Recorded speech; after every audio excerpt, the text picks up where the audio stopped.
This video is about the public lecture given by James Gorman. James Gorman is a science writer at large for the New York Times and the host and writer of a regular video feature called Science Take. He graduated from Princeton in 1971 with a bachelor's degree in English literature, and since his time at the Times, he has been an editor of the New York Times Magazine, a deputy science editor, an editor of a personal technology section, an outdoors columnist, science columnist, and editor of Science Times. Over his career at Times, he has written about almost every topic. Most recently, he has covered neuroscience and the lives of animals in and out of scientific research. He also enjoys writing about humor and has contributed to The New Yorker, The Atlantic, and the New York Times magazines, as well as other publications. He has also taught at NYU, Fordham University, and online in Stanford University Continuing Studies program. He talks about his experiences all over the globe, traveling with photographers and scientists to some of the most exotic and amazing places in the world. During the lecture, he explained and emphasized the importance of translating highly technical scientific discoveries to everyday language in order to engage the public, especially the younger generations like us.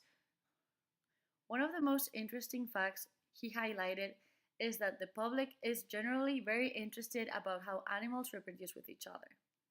If he finds discoveries that are interesting but not considered striking or exciting enough for the public, they're usually not published. For instance, he was involved in a study about hummingbirds and their metabolism and how it changes drastically during the day compared to nighttime, but it wasn't as successful. He highlighted that there are very interesting videos, both available in the New York Times Science section and in YouTube.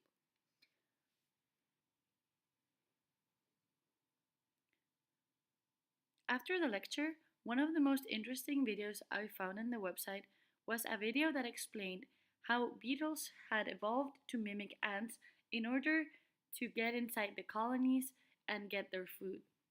Previously, they had attacked the ants, but they had evolved in order to make their glands make them smell like ants and their bodies change until they became shaped like almost a common ant.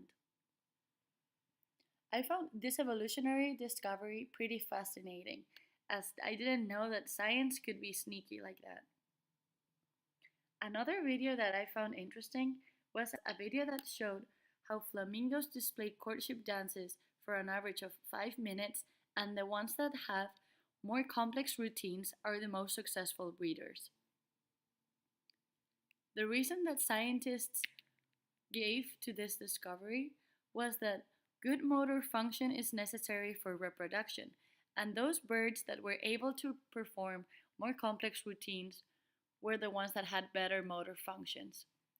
Breeding in very dense colonies where space is limited requires the birds to be especially competitive, and this is why females were more attracted to males that were good dancers. In conclusion, this public lecture was really insightful and interesting, and also refreshing, as I had never realized that I can learn science just by watching a couple minute videos that are actually very funny and interesting. Thank you for your time, and I hope you have a nice summer.